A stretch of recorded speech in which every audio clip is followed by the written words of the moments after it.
with the independent and the anti-terror programme Prevent will now focus on actual terrorists rather than members of the House of Lords. What an interesting idea, Paul. Incredible idea, yeah. So Prevent reforms will help train people to spot genuine radicalisation. So a major review found that Prevent was out of kilter with the rest of the counter-terrorism system and the UK terrorism threat picture. And I think it's always important to say at this point when we talk about counter-terrorism, Prevent, of course, being the part of the system that is, of course, trying to prevent any people becoming radicalised, that our security services do a flipping good job is a very valid point to say, because sometimes it's very difficult to mix up the political aspect of anti-terrorism and the actual job of anti-terrorism. And I think they do a very good job. And what happens sometimes is it becomes politicised if things don't go quite right. But there's so much more prevented than ever takes place.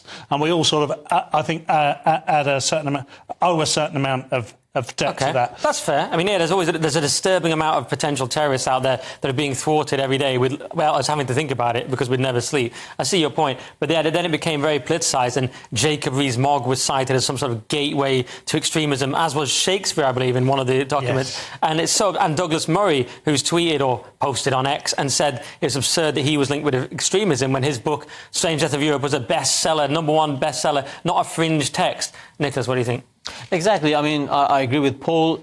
Security forces may have done a good job in terms of foiling plots, catching the terrorists. But the idea behind Prevent is, as the name suggests, to prevent them from being radicalized. And in these recommendations that we have seen to the program, the idea behind it, or at least some of these recommendations that the government has now embraced, most importantly, the rule of ideology or Islamist ideology in turning people towards terrorism. In other words, let's call a spade, rather than just vaguely talking about, backgrounds, poor backgrounds, or, historical wrongs and colonialism and all these popular talking points with the left. Do you think this was just a mistake or deliberate? Because it says here there was a failure by those working on Prevent to properly understand the nature of ideology in Islamist radicalisation. I was like, was that a mistake, or was that a sort of, they'd just been infected by leftist ideology, so they wanted to focus on the right, rather than the tricky issue of Islamic terrorism? That's what it seemed like to me. Well, this is what I talk about. That's why I was talking about the politicisation of it and the optics of it, because what we end up hearing about,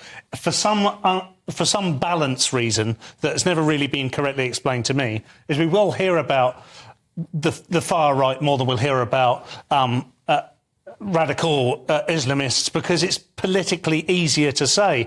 And the trouble with that is it just masks the fact that this is real world stuff. And you can't just pussyfoot around with this stuff. You have to hit it straight on, call a spade, and do exactly that. Absolutely. The only other thing I'd add, though, is, just lastly, this is Suella Braverman saying this, and I feel like virtually every day we do a story where Suella Braverman speaks out and says that my department must do X or Prevent must do Y, and nothing ever happens. No. So I hope it actually happens. That's all I'm going to say.